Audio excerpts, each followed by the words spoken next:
नमस्कार दोस्तों। सबसे पहले घर में रहिए, सुरक्षित रहिए और मास्क का प्रयोग कीजिए। आज हम देखेंगे हिंदी में वर्णमाला।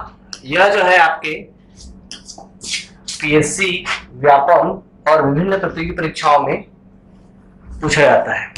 ठीक है, तो सबसे पहले वर्णमाला में व्यापम, पीएससी प्री, मेंस और जितने भी एग्जाम है उसमें क्या क्या क्वेश्चन पूछते हैं उस पैटर्न पे हम इसको पढ़ेंगे। तो घर में मास्क लगा के रखिए। अभी मैं निकाल देता हूँ, यहाँ कोई है नहीं। तो आप भी बढ़िया घर में सुरक्षित रहिए। कोरोना का समय चल रहा है, कोरोना काल चल रहा है, तो घर में अच्छे से स्वस्थ रहे, मस्त रहे। चलिए शुरू करते हैं हमारा आज का वर्णमाला। देखिए वर्ण, सबसे पहले हम देखेंगे वर्ण क्या है। इसको अंग्रेजी में अल्फाबेट कहते हैं, जो आप पढ़े होंगे अ, बड़े आ। तो ये जो है वर्ण जो है मूल ध्वनि है। इन मूल ध्वनियों से मिलकर क्या बनते हैं? शब्द बनते हैं और इनको अन्य टुकड़ों में आपका विभाजित नहीं किया जा सकता। इसे ही हम क्या कहेंगे? वर्ण कहेंगे। इसकी परिभाषा कई बार पूछा है। यह जो है वर्ण जो है एक यूनिट है, इकाई है। क्या है? इकाई। तो यहाँ पर आपको देखना है कि ये जो वर्ण है इकाई है। वर्ण है वो क्या है? इकाई है। तो ये किसकी इकाई है? ये है भाषा की इकाई। ठीक है, तो यहां पर एग्जाम में आपका भाषा की इकाई क्या है पूछेगा तो आपको क्या लगाना है? वर्ण। क्या लगाना है? वर्ण। ये मूल ध्वनि है जो आप बोलते हैं, हम जो बोलते हैं उसकी ये मूल ध्वनि है। अब देखिए ध्वनि क्या है? जो आपका स्वर है, जो भी आप स्वर बोलेंगे वो क्या है? ध्वनि है। जो हमको सुनाई देता है उसे हम क्या कहेंगे? ध्वनि। और ये जो लिपि है वो लिखने का एक प्रकार का क्या है? तरीका है। हम ऐसे लिखेंगे, इस साइड से उर्दू उल्टा लिखा जाता है, ग्रीक, रोमान, ओमान, ये सब आपका जो लिपि है, ब्राह्मी लिपि, तो ये आपका लिखने की प्रक्रिया है। संकेत आदि को लिपि कहते हैं। सिंधु घाटी सभ्यता की लिपि कैसे थी? भाव चित्रात्मक। भाव चित्रात्मक कहने का मतलब ये आपका ऐसा वाला इंसान है, डंडा पकड़ा है, यहाँ पर ये शेर है, ये जानवर है, जो भी है वो आपका भाव चित्रात्मक था। तो लिपि समझ गए? लिपि लिखने का तरीका है, अक्षरों को या संकेतों को। ध्वनि जो हम आपका जो स्वर निकलता है, जो सुनाई पड़ता है, वही ध्वनि है। और वर्ण जो है ये मूल ध्वनि है। मूल ध्वनि, ध्वनि में कुछ भी सुनाई देगा लेकिन उसका मूल या उसका बेस जो है आपका क्या है? वर्ण है। ये भाषा की इकाई है। वर्णमाला, वर्णमाला क्या है? ये व्यवस्थित क्रम है। किसका व्यवस्थित क्रम है? व्यवस्थित समूह है तो अल्फाबेट का। ये जो अल्फाबेट है अ, ब, स, द, इसका व्यवस्थित क्रम क्या कहलाता है? वर्णमाला। और इसी वर्णमाला को हम पढ़ेंगे। तो देखिए हमने अभी क्या पढ़ा, यहां पर हम देखें वर्णमाला में हमने देख लिया, क्या देखा? वर्ण किसे कहते हैं? तो वर्ण जो है आपका भाषा की इकाई है। अब देखिए ध्वनि भी देख लिए, लिपि भी देख लिए, तरीका है लिखने का तरीका, अक्षरों या वर्णों या संकेतों को, ध्वनि जो हमको स्वर सुनाई देता है। ठीक है, और ये वर्ण जो है आपका भाषा की इकाई है। जो आप बोलते हैं या हम बोलते हैं उसकी इकाई क्या है? वर्ण। इसको पढ़ना बहुत जरूरी है। वर्ण से हमको ऐसा लगता है कि हमको सब पता है, जबकि एग्जाम में क्वेश्चन आता है तो हमसे नहीं बनता है। ठीक है, आगे बढ़ते हैं। देखिए ये हिंदी वर्णमाला में 52 आपका क्या है? अल्फाबेट है या वर्ण है। अब यहाँ पर थोड़ा विवाद का स्थिति ये है कि ये आपका जो वर्णमाला है इसमें आपका स्वर कितने हैं? ये 11 है, कई लोग कहते हैं 13 है, कई जगह 10 भी लिया जाता है। तो ये 3 आंसर होंगे, 11, 13 और 10। तो हम किसको लें? अब से हम 11 को लेंगे। क्यों? क्योंकि विनय कुमार पाठक और विनोद कुमार वर्मा जी के बुक में जो 11 लिखा हुआ है, तो ये आपका, हम उसको दावा पत्ती वहां लगा सकते हैं। और भी व्यापम द्वारा अलग अलग उत्तर लिया गया है, तो आप अपने स्वेच्छा से आपको जो उचित लगता है उसे आप लीजिएगा। हम आपका इसको दावा पत्ती के लिए ये वाले बुक को लगाएंगे। ठीक है, तो ये आपका क्या है? 11 है। स्वर की संख्या कितनी है? 11। दो कौन कौन से हैं? दो अयोग व अंग है जो आपका 2 है। अब देखिए ये स्वर कौन से हैं, आप जान ही रहे होंगे।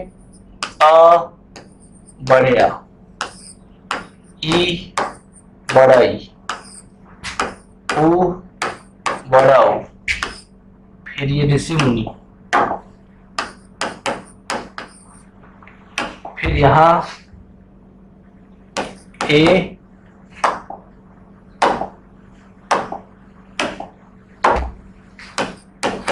ऐ, 2 2 4 2 6 2 8 1 9, और कौन सा है? ओ और औ। ये जो है 11, 5 3 2 5 5 2 10 1 11, 11 जो है स्वर है। इन स्वर में आप देखिएगा मूल स्वर, मूल स्वर अ, एक ये हो गया, फिर एक ई हो गया, फिर एक ऊ हो गया। अब आप बताइए ई होगा कि ओ होगा कि री होगा? मूल स्वर जो और किसी से ना बना हो। मूल मतलब क्या होता है? जिसका और टुकड़ा ना किया जा सके। तो यहां बस आप ए को लगाइएगा, लेकिन ए नहीं है, क्या है? री है। इसी को याद रखना है, यहीं से क्वेश्चन गलत होता है। मूल स्वर ये स्वर है, और ये स्वर का पहला प्रकार मूल स्वर। दीर्घ स्वर और संयुक्त स्वर। देखिए ये दोनों क्वेश्चन आ चुका है अभी हाल ही में, पीएससी मुख्य परीक्षा हुआ था उसमें ये पूछा था, व्यापम में भी ये पूछा गया था। तो यहाँ दीर्घ स्वर मतलब होता है दो समान स्वर जब आपस में मिलेंगे और मिलके, छोटा छोटा मिलके या बड़ा छोटा मिलके या बड़ा बड़ा मिलके बड़ा स्वर बनाए, वहां दीर्घ स्वर कहलाता है। जैसे यहाँ पर देख लीजिए आप, येलो कलर में करते हैं बड़ा ई, बड़े आ और बड़ा ओ, ये सब क्या है? दीर्घ स्वर। क्या है भाई? दीर्घ स्वर।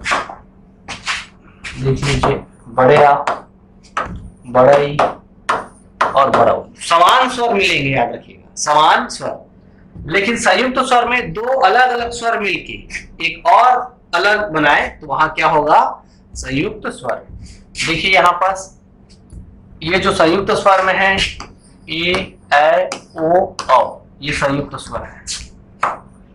ए ऐ ओ और औ, ये क्या है? संयुक्त स्वर। मूल स्वर की संख्या 4 है, दीर्घ स्वर की संख्या 3 है और संयुक्त स्वर की संख्या 4 है। ध्यान दीजिए ये सब प्रकार जो है उत्पत्ति के अनुसार है, ना कि मात्रा या उच्चारण के अनुसार नहीं। मात्रा या उच्चारण के अनुसार दीर्घ स्वर 7 प्रकार के हो जाएंगे। ठीक है, तो ये क्या है आपका? किसके अनुसार है? उत्पत्ति के अनुसार। यहां ध्यान दीजिए, उत्पत्ति के अनुसार स्वर, मूल स्वर। यहाँ पर देखिए छोटे, यहीं से क्वेश्चन आता है या प्रश्न आता है। छोटा आ, छोटा आ, छोटा ई, छोटा ये मूल स्वर है। अब ये अ मिलके बड़े आ बनेगा तो ये दीर्घ हो गया। छोटा ही मिलके बड़ा ही बना, छोटा ऊ मिलके बड़ा ऊ बना, ये दीर्घ हो गया। ठीक, और ये ऋषि मुनि ये मूल है। संयुक्त क्या है? ए ऐ ओ औ, ये किन से मिलके बना है? देखो इधर,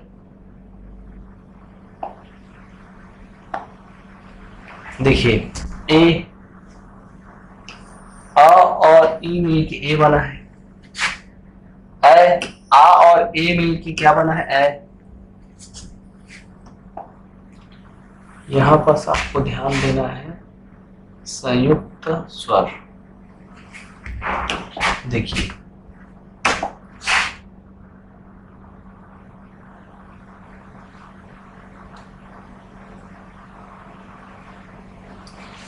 ध्यान दीजिए, ये जो है ऐ हो गया, ओ हो गया, औ हो गया, औ आओ, आ और ओ मिलके औ बनेगा, आ और ओ मिलके। ओ किससे बनेगा? अ और ऊ मिलके ओ बनेगा, औ ओ हो रहा है। ऐ बोलो ऐ, आ धन ए मिलके ऐ बनेगा। संयुक्त स्वर और दीर्घ स्वर, यहां पर आपको ध्यान देना है संयुक्त में और दीर्घ में अंतर क्या है, यही बहुत सारे लोगों को कंफ्यूज करेगा। दीर्घ में समान स्वर मिल रहा है, समान स्वर, और इसमें भिन्न स्वर मिल रहा है। देखो समान स्वर, अगर ये दोनों अ रहता तो बड़े हो जाता, तो ये दीर्घ स्वर संधि हो जाता, इसलिए ये संयुक्त है। देखो ये भी, इसका फितरत भी अलग है, अ में है, ये ए में है, ये अ में है और ये ई में है। छोटे आ है, छोटा ऊ है, बड़े आ है और ओ है, तो जो भिन्न स्वर मिलके आपका बना रहे हैं, और समान स्वर मिलेंगे तो दीर्घ होगा जी। ठीक है, तो ये जो है आपका, इसको समझना है हमको, है ना भाई। फिर आ जाते हैं अपने इसमें, देखो ए ऐ ओ औ, 4 है। अब वर्ण के भेद देखते हैं।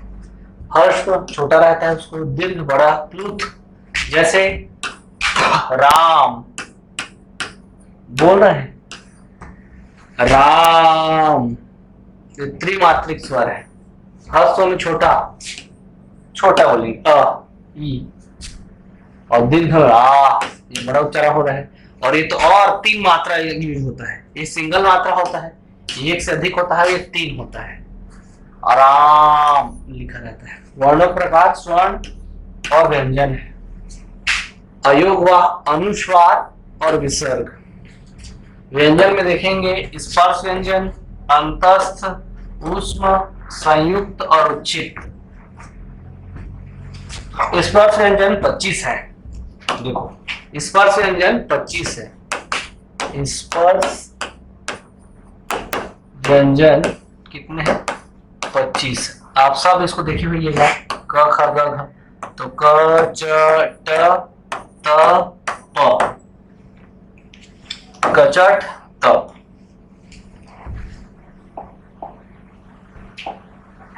देखो क च ट त प, ये आपका यहां से लेकर क वर्ग च वर्ग, तो ये कचट तप का ये आपका पूरा 25 क्या है? स्पर्श व्यंजन है। क्या है? स्पर्श व्यंजन। ये 25 को हम क्या कहेंगे? स्पर्श व्यंजन। ठीक है। अब अंतस्थ व्यंजन, अंदर से आवाज आता है, किसके लिए आएगा? यार के लिए और लव के लिए। या र ल व, युवा लोग समझ गए होंगे क्या बोल रहा हूं। यार और लव के लिए अंदर से कुछ द्रव्य से आवाज आएगा। ठीक है, क्या आवाज आएगा जान रहे हैं? या र ल व। ठीक है, समझ गए होंगे तो कमेंट जरूर कीजिएगा, और नहीं समझे होंगे तो भी कमेंट कीजिएगा। उस में देखना शा शा शा हा, ऐसे कीजिए, गर्म वायु निकलेगा। देखो स शक्कर का सा, षटकोण का सा, सड़क का सा, और हा, इसमें क्या निकल रहा है? वायु। द्विगुण, इसको उच्छिष्ट व्यंजन भी बोलते हैं। तो ये अढ़ी अढ़ा, अढ़ी अढ़ा। और संयुक्त में छत्री ज्ञानी है और श्राप दे रहा है। छत्री ज्ञानी है और श्राप दे रहा है, ऐसे याद रख लो। छत्र ज्ञात्र संयुक्त व्यंजन। संयुक्त स्वर देख चुके थे अब। संयुक्त व्यंजन इसको पूछता है छत्र ज्ञात्र, ज्ञा को पूछता है ज और निय। ठीक है, ये आपका याद रखिएगा। ये 4 हो गया। कौन कौन से? देखो स्पर्श व्यंजन कचट तप, ये हो गया कचट तप। फिर गज, द दबंग, ग को काट दो, गज द दबंग, ये ग ऊपर लिख दिए हैं। तो अंघा, न्या, ड़ न म, सनम करके गाना है। सनम रे सनम रे, रनम रे रणम रे। अंघा को ऐसे पलट दोगे तो निया बन जाता है। अंघा को पलट देंगे तो निया बन जाएगा। ठीक है, अंगा न्या अड़ा न म, गज द, ये डमरू का ड, दबंग, गज the Dabangg, the Bang the, ये नहीं याद नहीं होता है, रटाता नहीं। कचट तप, ये कचट कचट और ये तप, भयंकर तप कर रहे हैं, कचट तप। 5 या 15 हो गया, ये पहला वाला वर्ग हो गया, ये तीसरा वाला हो गया और ये 5वां वाला हो गया। ध्यान दीजिए, ख, क खाएगा घ, घी वाला घ, घी नहीं घ, क ख ग, च छ, ट थ, तथास तो नहीं बोलते हैं, त थ, त थ, प को ऐसे फैला दोगे तो फ आ जाएगा, प फ, रट्टा नहीं समझना है। ये भम, भ और म, भम, धन, धन होता है ध और न, और धड़ से गोली चलता है, धड़ से, ऐसे धड़ से। और ये आपका क्या हो गया, धड़, ध, और ज, झा, झ ऐसे करेगा, ज, झ। ठीक है, ये रटना पड़ेगा आपको। 25 पहले से लिखा लिखाया में देखेंगे तो नहीं समझ में आएगा, लेकिन इसको आप देखिएगा तो आपको समझ में आ जाएगा। ये कचट तप है, ये गज दबंग है, और ये अंघा न्या अड़ा न म है। ध्यान दीजिए, कचट तप है, गज दबंग है और अंघा न्या अड़ा न म है। गाना है सनम रे अड़ा नम रे, अंघा को ऐसे पलट दोगे, ऐसे पलट दोगे तो निया बन जाएगा। ये पंचम वर्ण है, नाक से होगा, अंगा न्या अड़ा न म। 5वां वर्ण है, पंचम वर्ण नाक से वाला है। अब देखिए, ये दूसरा वाला हो गया और ये चौथा वाला हो गया। इसी में अल्प प्राण, महाप्राण, घोष, अघोष, ये सब हम देखेंगे। ठीक है, अब इसके बाद हम देखेंगे अंतस्थ में, अंतस्थ, य र ल व, यार के लिए अंदर आवाज आएगा, लव के लिए उसमें वायु निकलेगा, गर्म वायु, श श श ह, उसमें हो गया। संयुक्त में देखो, ये आपका एग्जाम की दृष्टि से यही इंपॉर्टेंट है। छ त्र स्र, देखो KSH लिखते हैं हम इसको, छतरी को, स्र को TRA, ज्ञ को GYA न्यो, और स्र को SHR स्र। तो यहां देखो, अब इसका कौन कौन से मिल के बनेगा उसी को आपके एग्जाम में पूछेगा भाई। देखो ये आधा क मिले श, अब देखो ये शक्कर का सा होगा कि षटकोण का सा, तो यहाँ ये आपको षटकोण का सा होगा, पूरा सा रहेगा, ये सा रहेगा, मनीषा मेरा वाला सा। ठीक, मैं अपने आप को ये समझ लिया हूँ, छतरी का ढाल वाल लेके खड़ा रहूंगा। सा त्रा, तो आधा त मिले रा, और सबसे इंपॉर्टेंट है इसलिए इसको रेड में लिख रहा हूं, आधा ज मिले निया, ये सबसे महत्वपूर्ण है, इसी को पूछता है। और स्र, आधा शक्कर का सा मिले रा। देखना, श्राप, शक्कर एक श्राप है, श्राप के समान है, अभिशाप है। क्यों? ज्यादा शक्कर खाओगे तो भी दिक्कत, और कम खाओगे तो भी दिक्कत। मीठा तो रहता है लेकिन घातक रहता है, तो मीठा चीजों से बच के रहना है भाई। छ KSH, तो क मिले सा, इसको पूछेगा। ये श को याद रखना, षटकोण का श, सतोड़ाकार, छतरी लोग भाला रखेंगे, सतोड़ाकार। ता मिले रा बन जाएगा, जोड़ने को जा मिले निया, और सा मिले रा श, तो संयुक्त हो गया। उष्ण में स स स ह, अंतस्थ व्यंजन में य र ल व। ठीक, उच्छिष्ट में अढ़ी अढ़ा या द्विगुण बोलते हैं उसको। क्या बोलते हैं? द्विगुण। अब देखिए स्वर वर्ण, स्वर वर्ण को देखें तो आपको समझ में आएगा। इसको थोड़ा जूम कर देता हूं। देखो ये स्वतंत्र रूप से आपका बोले जाते हैं, व्यंजन की मदद नहीं चाहिए रहती, इसलिए इनको स्व आश्रित भी बोलते हैं। ये आपका एग्जाम में पूछा गया है। स्वाश्रित क्या है? स्वर है। स्व आश्रित बिना किसी दूसरे वर्ण के सहायता के बोले जाते हैं। जैसे देखिए अ, ई, उ नहीं बोले जा रहा किसी की मदद से, लेकिन क बोल रहे हैं तो क आधा क मिले धन अ बोल रहे हैं। दूसरा वर्ण को बोलने के लिए स्वर की आवश्यकता चाहिए रहता है, लेकिन स्वर एकदम स्वतंत्र है, स्व आश्रित, किसी की भी आपका इनको मदद नहीं चाहिए।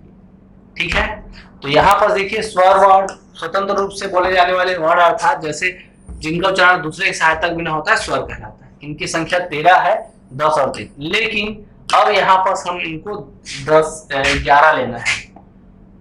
13 और 10 के बजाय अब कितना लेना है? 11 लेना है। कितना लेना है? 11। दो अयोग है अंग तो अब कितना लेना है? 11। किसके अनुसार? विनय कुमार पाठक और विनोद कुमार वर्मा जी के पुस्तक के अनुसार, हिंदी व्याकरण के अनुसार। ठीक है, फिर मेन मुद्दे में आ जाते हैं। अब देखिए अ आ ई उ री ए ओ अंग अहा, ये 13 हो गए। ये दोनों को हटा दिए तो 11 हो गए। तो मूल स्वर कितने हैं? 11 है। लेकिन आपका अंग को आपका क्या नहीं माना गया है, इन्हें अयोग वाह कहा गया है, ना तो स्वर है न ही व्यंजन। कैसे? जैसे देखिए अंग, जैसे रंग, तो र क्या है? व्यंजन है। और अंग अ में अ क्या है? स्वर है। तो अयोग वाह इसलिए कि बिंदी की मात्रा जो है स्वर के ऊपर आया तो स्वर के रूप में कहा जाता है, और व्यंजन के रूप में आया तो व्यंजन। समझ रहे हैं? अयोग वाह अंग का मात्रा है ना भाई, स्वर में भी यूज होता है, व्यंजन में भी यूज होता है, तो पता ही नहीं चलता स्वर है कि व्यंजन है, इसलिए इसको इसमें शामिल नहीं किया गया है। अतः इस वर्णमाला की संरचना जो है अयोग वाह कहा गया है। तो 11 स्वर है, 33 व्यंजन है, 2 उच्छिष्ट है अढ़ी अढ़ा, 2 अयोग वाह है अंग, 4 संयुक्ताक्षर वर्ण है छ त्र ज्ञ स्र। देखो 11 स्वर कौन कौन से हैं? ये अ आ ई उ री ए उ औ। अंग क्या है? अयोग वाह है। उच्छिष्ट क्या है? अढ़ी अढ़ा।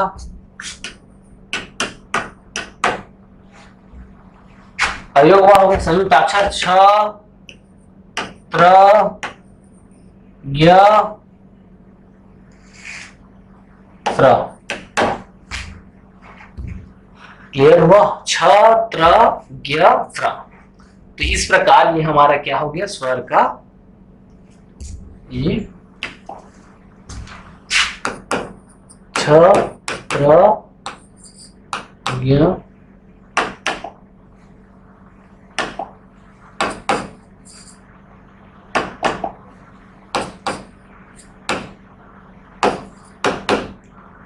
संयुक्त हो गए भाई, है ना। अब देखिए संयुक्त स्वर भी हमने देख लिया। ठीक है, तो स्वर के जितने भी प्रकार थे हमने देख लिया, व्यंजन को भी देख लिया। अब हम आगे वीडियो में इसके आगे हम आपका देखेंगे। ठीक है भाई, तो ये आपने ये वाला हमने पोर्शन देख लिया। इसके आगे हम और देखेंगे हिंदी वर्णमाला में, अभी व्यंजन के भी प्रकार देखेंगे। तो एक बार इसको आप रिवीजन के रूप में सरसरी तौर पे थोड़ा देख लीजिए, है ना भाई। यहाँ देखिए स्वर कितने हैं? 11 है। तो अयोग वाह कितने हैं? 2 है। अंग स्पर्श कितने हैं? 25। ये कचट तप गर्द दबा अंधा नयाड़ा नामा, और ये आपका दूसरा और चौथा को मिला दे तो कितने हो गए? 25। 5 5 6 25। अंदर से आवाज किसका आता है? य र ल व के लिए। ऊष्म श श श ह। द्विगुण अढ़ी अढ़ा या उच्छिष्ट इसी को बोलते हैं। संयुक्त में छ त्र ज्ञ स्र। कुल कितने हो गए? 52। संयुक्त व्यंजन 4, द्विगुण या उच्छिष्ट 2, ऊष्म 4, अंतस्थ 4, स्पर्श व्यंजन 25, अयोग वाह 2 और 11 क्या? स्वर। तो आज के लिए इतना ही। जय हिंद, जय छत्तीसगढ़, जय भारत। धन्यवाद। घर में रहिए, सुरक्षित रहिए।